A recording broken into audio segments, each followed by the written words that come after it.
जय भीम साथियों।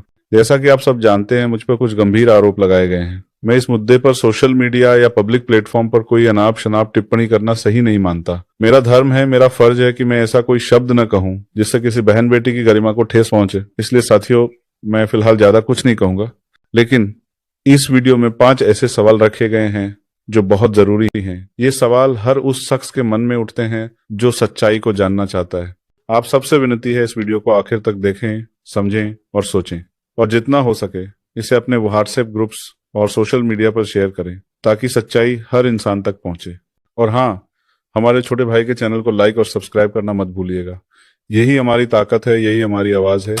जय भीम। दोस्तों, स्वागत है आप सभी का सुनील बोध ऑफिशियल चैनल पर। दोस्तों, चंद्रशेखर आजाद जी कहते हैं, जब आपके साथ अन्याय हुआ था, जब आपके साथ गलत हुआ था, तब आप उसी समय पुलिस स्टेशन या कोर्ट में क्यों नहीं गए? क्यों आपने नियम कानूनों का दरवाजा नहीं खटखटाया और चुप रही? और इस समय आपके पास कौन सी शक्ति आ गई जो इतने सालों बाद आपकी याददाश्त दोबारा लौट आई? ये कोई साजिश है या आपके साथ कुछ गलत हुआ है? अगर कुछ गलत हुआ है सच में, तो आज भी आप फिर से किसी नियम कानून यानी कि ना कोई कंप्लेंट, ना किसी कोर्ट में जाने की बजाय सिर्फ लाइक और कमेंट के चक्कर में आप रोज किसी की बेइज्जती कर रहे हो। अगर आपको लगता है कि जो भी स्क्रीनशॉट आप शेयर कर रहे हो, क्या वो सच में सच है? क्या आपको खुद लगता है कि वह सच है या कोई साजिश है इसके पीछे? चौथा, यदि मैंने कहा कि मैं शादी का वादा करूंगा या शादी का वादा किया था, शादी करूंगा, तो उसका सबूत कहां है? उसका वीडियो, ऑडियो या उसकी चैट कहां है? या सिर्फ बोल करके ये कोई साजिश है?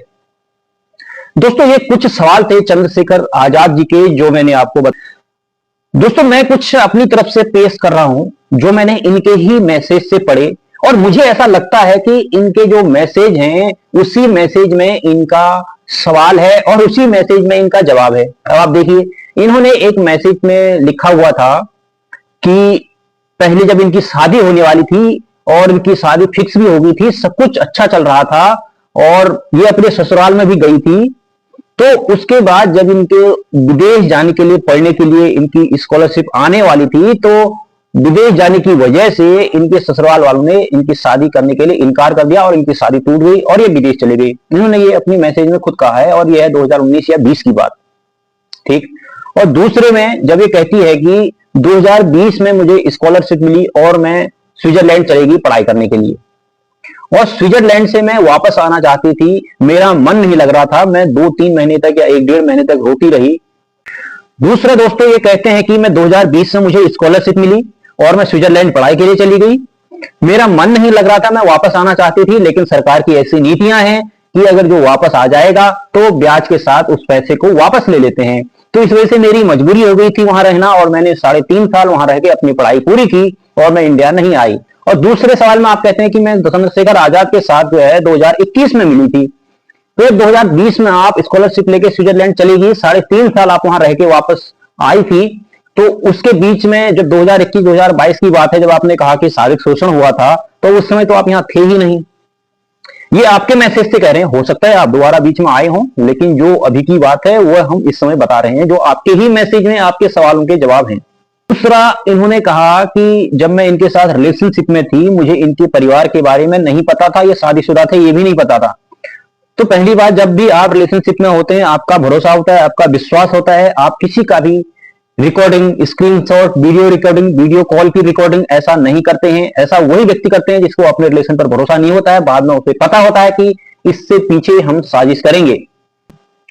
चंद्रशेखर की शादी तभी हो चुकी थी, ये सबको पता था। अगर आपको पता नहीं था तो वो अलग बात है, लेकिन 2020 में जब चंद्रशेखर आजाद के बारे में कोई भी व्यक्ति गूगल विकिपीडिया पर सर्च करेगा तो उनके बारे में पूरी डिटेल आ जाती है। भले उनकी वाइफ की डिटेल नहीं थी और उनके बच्चों की भी डिटेल नहीं थी। जब मैंने खुद ही इसके बारे में चेक किया तो 2020 में अपलोड किया गया है कि चंद्रशेखर का एक बच्चा है, जो 2020 में गूगल विकिपीडिया पर है।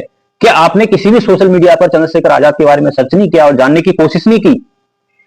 हाँ, उनके वाइफ के बारे में अपडेट नहीं था, हो सकता है अभी भी अपडेट ना हो, लेकिन 2020 में विकिपीडिया ने अपडेट किया था कि उनका एक बच्चा है करके। तो कुछ सबूत ऐसे हैं जो कि पहले से ऑलरेडी हैं, कुछ बातें ऐसी हैं कि आपके सवाल में ही जवाब मिल जाते हैं, लेकिन कुछ समझ नहीं आता है कि ये कुछ साजिश है या हकीकत में या सच में ऐसा हुआ था। अगर ऐसा हुआ था तो फिर ये सोशल मीडिया पर इतना कुछ क्यों सीधे आप कानून का दरवाजा क्यों नहीं खटखटाते? हमारे छोटे भाई के चैनल को लाइक और सब्सक्राइब करना मत भूलिएगा। यही हमारी ताकत है, यही हमारी आवाज है। जय भीम।